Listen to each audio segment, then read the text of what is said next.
Hello everyone, আসসালামু আলাইকুম। অনেকদিন পর আমি আমার ছোট ভাই সীমান্ত চলে আসছি কোথায়? মকুশ বিলে না? তো সেই লাগতেছে, অনুভূতি অন্যরকম, কারণ আমরা দুইজনেই, আর কেউ নেই আমাদের আশেপাশে। দেখাও ভিউটা, দেখাও।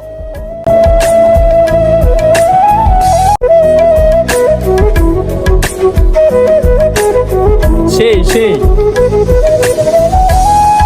দেখতে পারতেছেন, আমরা এরকম টাইমে এরকম একটা মোমেন্ট পাবো এটা বুঝতে পারি নাই।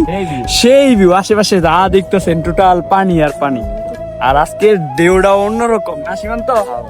সেই লাগতেছে না? একদম পুরাই অসাধারণ। সবাই এখানে আসবেন। হ্যাঁ, আর আসলে আপনারা সিঙ্গেল আইসেন না আমাদের মতো? কাপল লাইলে বেশি ভালো হইব।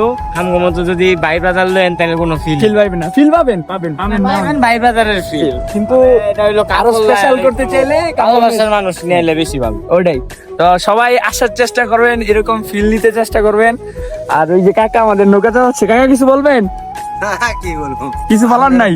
আপনারা খালি ঘন ঘন আসবেন। ঘন ঘন আসবো না? ঠিক আছে, তো আমরা সবাই ঘন ঘন আসার চেষ্টা করব। কেমন লাগতেছে সীমান্ত ভাইয়া? অস্থির, ওয়েদারটাও শিখছি, দেখছেন সূর্যের আলোটা অস্থির। মামা কেমন লাগতেছে তোমার? তো কেমন লাগবে, তুমি তো সবসময় রেগুলার ডেইলি দাও। ভিউটা দেখেন আমার পিছনে, ও মাই, মাশাআল্লাহ মাশাআল্লাহ। সেই তো অনেকক্ষণ ছিলাম, আর থাকা পসিবল না, তো এখন চলে যেতে হবে বাসার দিকে। তো ভালো থাকবেন, আর একবার হইলো মুকুশ বিল থেকে ঘুরে যাওয়ার চেষ্টা করবেন। ধন্যবাদ।